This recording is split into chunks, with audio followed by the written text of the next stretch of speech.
Well, I think you all know where you are, so I can already go to the next slide. So, and to say a few words of welcome and to give you a general orientation to the program of the next 2 days. In my mind, it's divided into three general groups of issues: a retrospective a piece of thinking that I hope we can do, but that will be confined almost entirely to my presentation. And we will move quickly to what is the state of the art in our mutual interests. And I think everyone here is going to be very delighted with your companions, because what you represent is the best and the leading edge practices in the reform of teacher practices and of teacher preparation. So we'll do the state of the art, and then there's a third element here which is more implicit than explicit. But as you listen to each other, I think you will see that in everybody's presentation there is also a forward thrust, and that you're all working on the leading edge. And one of the things that makes it so exciting for all of us, I think, when we get together, is we find out what's happening and what's about to happen. And those are both implicit and explicit in everybody's presentation. I want to just go over this one, do the retrospective analysis just a little bit. We do have some people with us in the hall right now for whom this is their first exposure to the Creed community and to the effective pedagogy movement. And so I thought it would maybe be a good idea to talk a little bit about how we got here and what has led up to this. Besides, it's sort of like when family reunion, it's always fun to talk over the old times just for a minute before we get down to the banquet. So I want to just report to you that under the same leadership for the last 40 years, we've been engaged in this kind of work, and it all began at the Kamehameha Early Education Program, known as KEEP. Many of you may have run across those program reports for the reform of education for Native Hawaiian children, work that began in the 60s and continued for more than 20 years. But the KEEP program was really the precursor of everything that we're doing here today. And I just want to observe that it was the work with Native Hawaiians and with Native Americans, as a matter of fact, that along with a few workers in the Latino community did the first early work on effective teaching and learning for at-risk student populations. That program was, as a matter of fact, very successful one, and we were able, after many stumbles and frustrations, we were able to devise a program that was effective for Native Hawaiian students. It was based both on culture and based on sound psychological theory. And it was as exciting as anyone would ever want to have happen in its career. I want to recognize, while I'm mentioning this, that we have, in addition to myself, we have two other veterans of that KEEP program. And so would you just stand up, please? Ramona Howe and Lynn Vogt.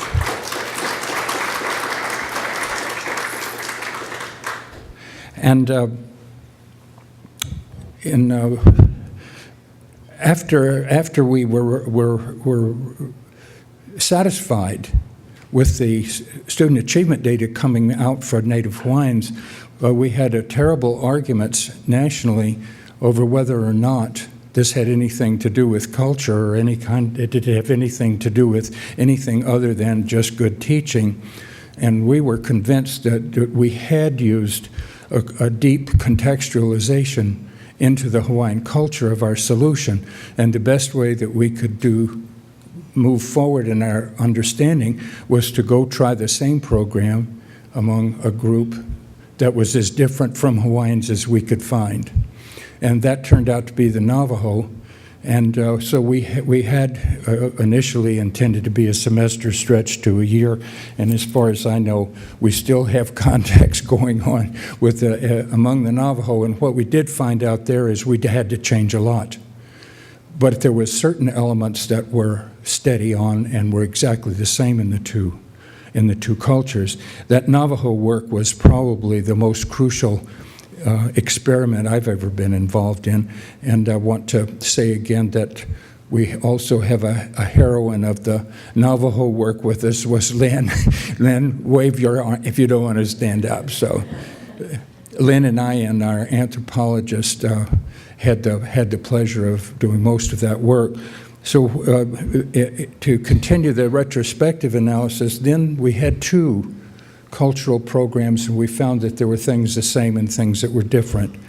And at that time, what we began to think about figuring out what was constant and what was variable.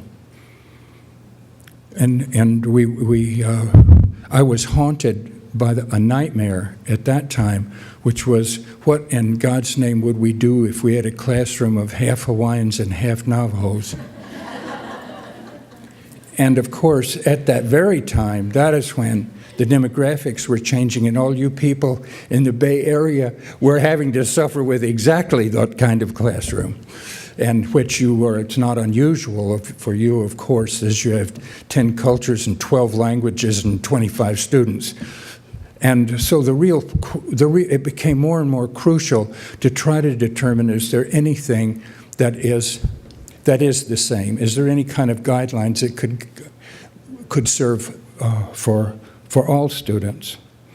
So about that time, an examination of the literature of, not ours, I don't mean, but I mean the international literature on successful programs for at-risk students.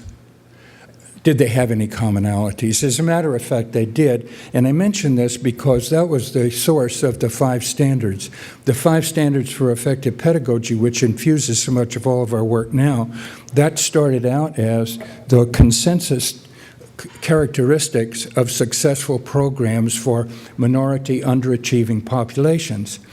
That's the way it began. And that work was done in, I suppose, that was in the late 80s or early 90s. And so we had these 5 things that seemed to be everywhere. And so we decided then the next thing to do is go try that. So then we moved our work to the Zuni Native American group that is in New Mexico and is a Pueblo. And we chose to go to Zuni because it seemed to be about halfway between the Navajo and the Hawaiians. And so we spent several years there in attempting to work now with this commonality. And we also have with us a veteran of that Zuni operation, who is, Lois Yamauchi wrote her dissertation on that subject and is an honorary citizen of the Zuni Pueblo by now. Lois, would you identify yourself? Thank you. So at that time, we were reasonably satisfied that if we were able to do that, to actually create program in a local setting that would be expressions of these 5 principles. If we were able to do that, good things were obviously happening. We also found out that it was hard as hell to do, and it required such major modifications of traditional methods of teaching and learning that it was going to be something of a struggle. When we, the next stage in that development was the formulation of CREED. That is and this time I'm talking about it when it was the National Research Center, National Diversity Center, and was located at UC Santa Cruz. And in CREED, we had 8 years, multiple millions of dollars, 31 different projects that were investigating, tied together, many projects tied together, investigating the effects and the dynamics of the 5 standards, and they involved every major cultural and linguistic group in the United States. The 31 did. So by the time we finished that work, we felt that we knew what the dynamics were, we knew what the problems were, and it looked as though it was getting ready for some collection of some evaluation evidence. I want to mention in that among those 31 projects, we have some veterans of that enterprise also. They're not all here yet, but the ones that I've seen on the registration list that I want to mention is, one of them, of course, is Lois that you have just met, and another one is Noni Reese from Noni. You are back there. Yes, please stand up. And Noni, is Jimei here with you, or is she coming? She's registered, so I heard Jimei Chang, and Jimei Chang was working with Chinese American subjects in the South Bay area, and since then she has been doing work in effective pedagogy all over Asia. So I think she's registered, and I hope you'll have a chance to get to meet Jimei during these few days. And then, of course, you will definitely meet another one who's prominent on the program tomorrow is Rick Havda. Dean Havda was at that time a co-principal investigator, as I recall, of the project at the University of Louisville. And there was interested in a really interesting subject population, which were urban immigrant Appalachian whites. And that was an extremely interesting and challenging population for public schools. So at any rate, there is, after those 8 years, we had, in the last 2 or 3, we began to collect evaluation data, and those are all the evidence that we have, multi-methodological and multi-design, are summarized on the CREED website, and perhaps most of you have run across that literature. If not, it's very easy to find on the CREED Berkeley website.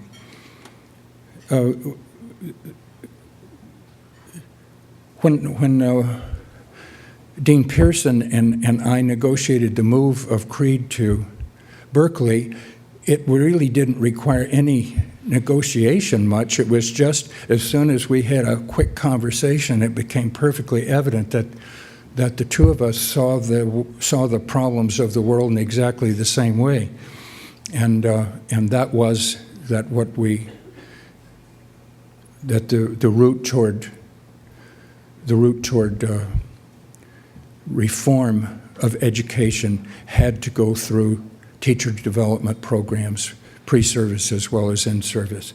And so that was the new mission of CREED, and that is what we've been focusing on, is on that effort ever since. The history is almost over, because now I'm getting to the current part. Out of CREED Berkeley, at the present time, we are operating 2 major projects. The first one is our Teacher Quality Grant, and at 10:30 this morning you will hear that's the up-to-date, insofar as there is one available, summary result of those findings, and many of you that are in the room right now, of course, are from CSU Stanislaus and are others who have been working with them and in the public schools in that portion of the Central Valley. And it is, I want to say, courtesy of that grant that we're all here today. This is the final event of our 3-year project, and this is a part of the final dissemination is our meeting. I am very grateful for this grant because it's given us an opportunity for our annual gathering of the clan now for 3 years. So we have a second one that this is from the Institute of Educational Sciences, which is a research grant integrating science and literacy, and an up-to-date report on that program will be the subject of the 11:15 session. Well, back to state of the art.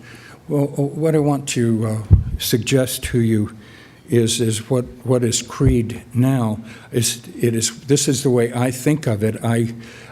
Maybe it means different things to you. And for me, CREED is a communication hub, and it's not only a website, but it's also it's email central, and it is a distribution center for various kinds of materials.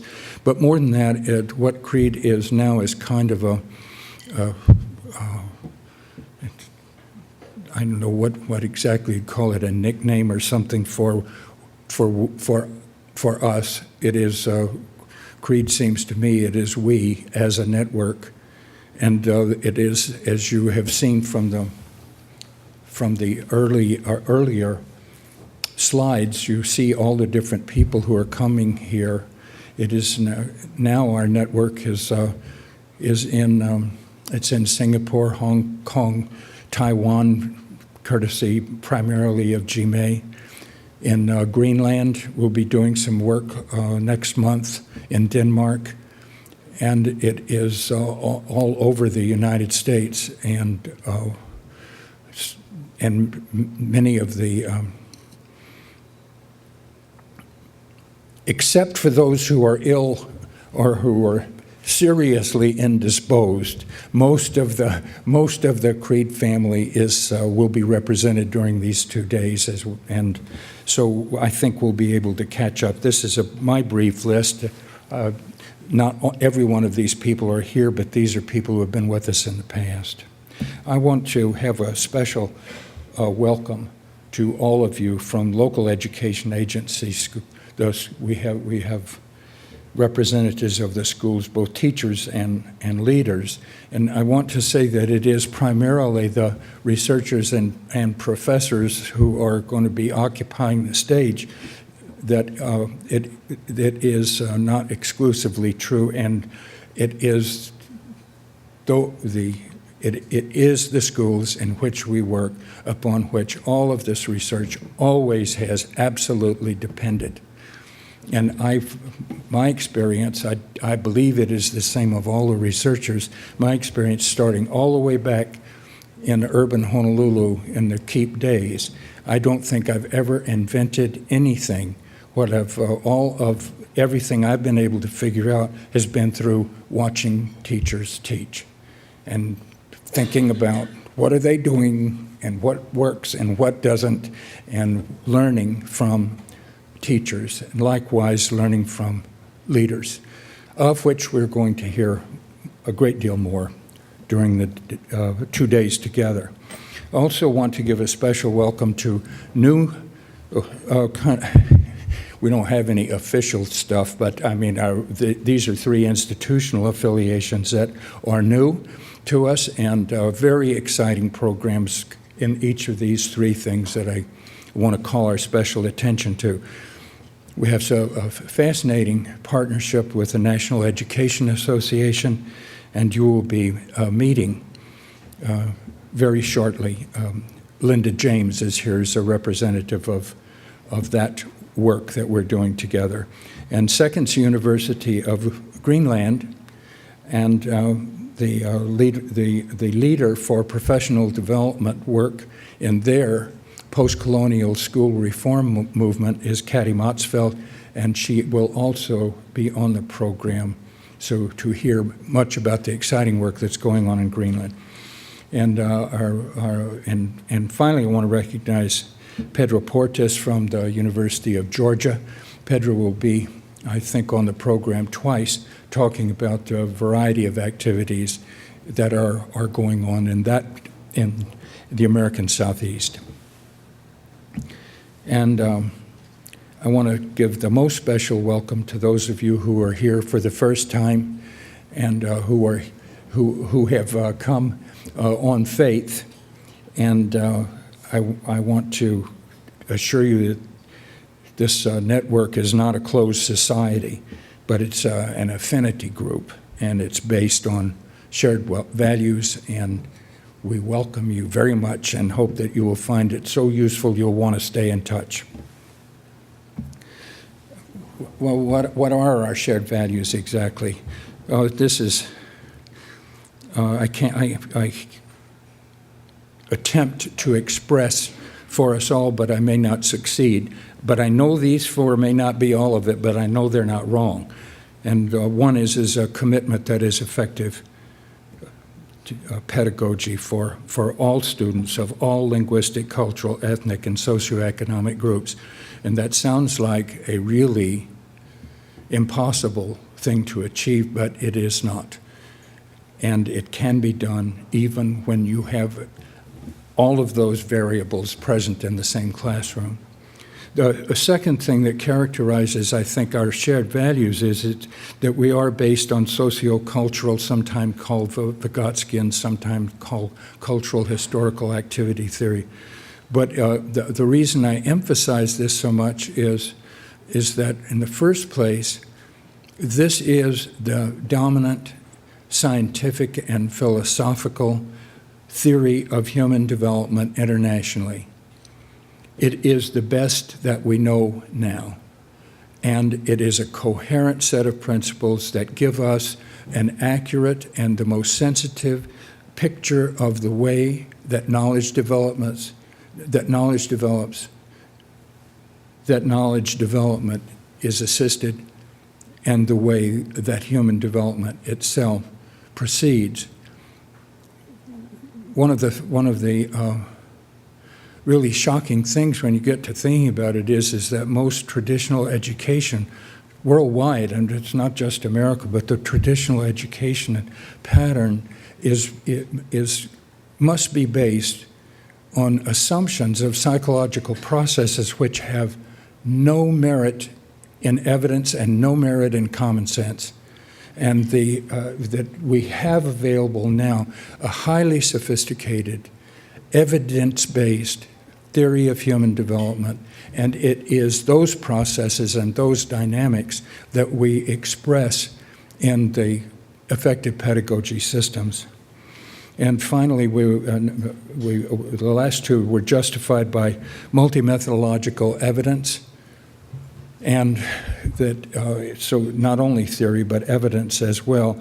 And finally, as we are characterized by all of us are engaged in demonstrating the best that we can do in practicing our values in very challenging settings. None of you are trying to do it the easy way. There's not a single person here who has tried to find a soft spot to begin to work with. But it is those challenging situations, those classrooms, districts, and communities in which we have been failing the students the most. Those challenging settings, those are ones of our concern. So those are values that I think we all share, and I hope we will continue to do them, although our knowledge and understanding will proceed. We also share challenges, not only values.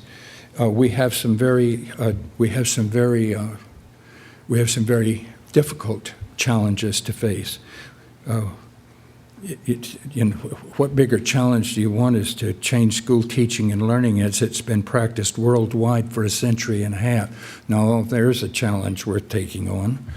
That is, the Thames research, I'm sure many of you have followed that, the International Comparative Studies of Classroom and Pedagogy that has been conducted by the U.S. federal government, but it's been 15 nations now in Europe and Asia, as well as in the United States, and with standardized videotaping technique and how is it done in different countries, from Belgium to China, and well, you would recognize the classes everywhere you go, and there is much more similar in the classrooms of the world than are different.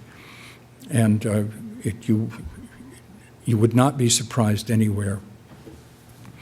And as I have complained already this morning it is really based on a wrong-headed theory of psychological and even in all aspects of human development.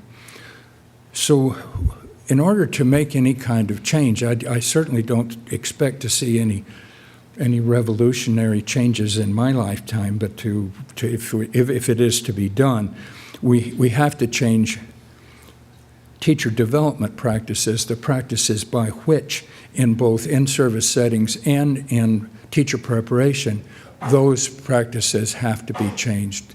There is no other possible answer to how we're going to create any kind of powerful change in education. And that, unfortunately, means we have to change ourselves, and that is the hardest thing of all to do. And there is no teacher who is struggling to decide whether they want to go to the trouble of changing or not. I have every amount of sympathy with that. I don't think it has been harder for anybody than it has been for me to change the way I'd taught for 35 years, and now I'm trying to do it like I tell everybody else to do it. It is not easy. And so it is, but it's not only at the classroom level. We have to change what we're doing. We have to change what we're doing, all of us, everywhere. And this requires all of the positions that are represented here. We're going to be spending some time on a wonderful example of institutional change at the University of Memphis, and we're going to hear about that tomorrow, I think it is, and that I think will be a wonderfully inspiring story for all of you. What I want to do now, in order to stop on time, I want to just go over, my PowerPoint has finished, because now the record of what you're doing is you can turn to your program. I want to just give you there is a shape to this program, and if I would like to just sort of give you an idea about the ideas that lie behind it, and maybe that will help you weave the thing as we go through it. We're going to have this morning, we will have reports from those two projects that Berkeley is now operating. And those will be after the break. Then we will go to those, and that will two reports. That will take us to lunchtime. You might say that the rest of those are two experimental programs for which there is data available and prospects for the collection of future data and so forth. Now, then after those two research projects, what we'll begin to do is to think systematically about by what means is it possible for us to improve professional development? What tools do we have? And then there's one further thing, and that is how do we get organized to make it all happen? Let me talk about the tools first. Traditionally, it's not just this is not just effective pedagogy or CREED stuff.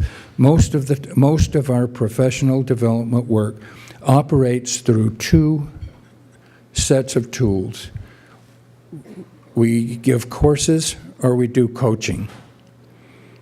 And that's what we've got. And we have to rely on those. We have been relying on those, not only us in this room, but us in the profession. That is what we have been largely depending on. We haven't always called it coaching. Personally, I like the metaphor, and I've embraced it to account with, but so it's whatever a more experienced or at least a peer level assistor does to provide personalized guidance, assistance, and so forth to someone who's learning it. So we have peer coaching of teacher groups, of course, and we have professional coaches, and we have all of that will be represented here. We're trying to understand more and more about what is the coaching process like and how is that enacted for effective pedagogy. We have our best coaches that we could assemble, and some highly experienced coaches, some absolutely true experts. And I know from talking to them that I think one of the reasons that they're experts is they insist on continuing to learn. And so we're going to be hearing about coaching. We also will hear about classes. And we'll be, so the way in which we can use, either in both pre-service and in-service, we can use class instruction as a influence technique. This is doesn't exactly sound radical, but what can you do given classes? What is it possible to do to promote the kind of teaching reform that we want to see? We have a third means which is not often available, and this is the use of the technique of demonstration, modeling or demonstration. And the CREED-based and effective pedagogy movement in general has been severely handicapped by the paucity of high-end classroom performances that we can use into which we can introduce new teachers. We don't have, in a way, we don't have enough high-end classrooms to use as the training beds that we need in pre-service and in-service education.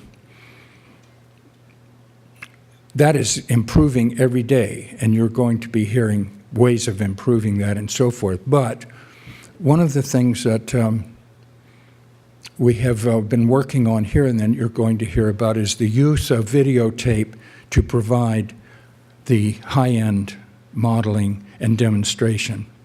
This has been the National Education Association's interest, and that is, how do you bring high-end modeling to their millions of teacher members? And so that is what we're going to hear about the online courses about which you'll be hearing a great deal more, in which it is one technique at least to bridge the gap from between now and that bright tomorrow when we will have high-end class performances everywhere. So those are the three kinds of tools that we know about at the present time. There is one other theme that we have in our presentation today, and that is, how do we get organized? How do we get all of these things organized in our various settings? I mean, the specifics of locale aside, are there any kind of general principles? And that's what that means. That means how organization requires leadership, and the relationship. All of you who have been working in public schools know that no one is going to get anywhere absent an effective school leader in the schools in which we work. That is also true at universities. You're not going to get anywhere without a dean that is providing the assistance that one needs. And so we have the University of Memphis example, in which we'll have an opportunity to focus on a lovely case study about how we can organize our tools into a coherent and integrated program.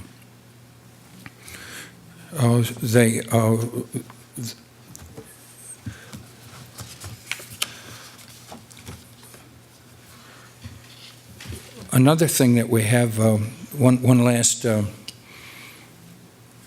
introductory statement about the way the program's organized. We have lots of presenters, and all of them, many of you only get to talk for 5 minutes, and you think, oh my God.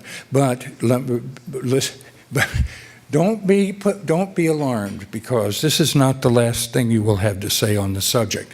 Well, you'll hear more about this from Jim in a minute, but the full version of everything you want to say will be published. And so please do your best to limit yourself to the small amount of time is here. I think we can all profit from a fairly rapid presentation of ideas, and then we have lots of panel discussions for exchanges of ideas that we can observe and analyze. So we've got lots of information, lots of people presenting briefly, but this is just a way of getting introduced. What is that new, I don't have to worry about this anymore, but isn't there this new dating finder technique in which you sign up and you get 30 seconds to talk to people and then you move on? Does that have a name? Speed dating. So, I don't know, this would probably be pretty mild, but think of it as speed dating.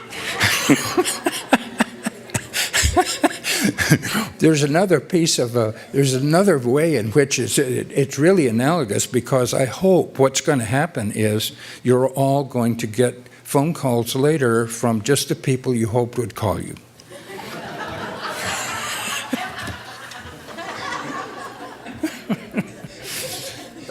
So I look forward to being with you for these 2 days, and turn it over now to Jim.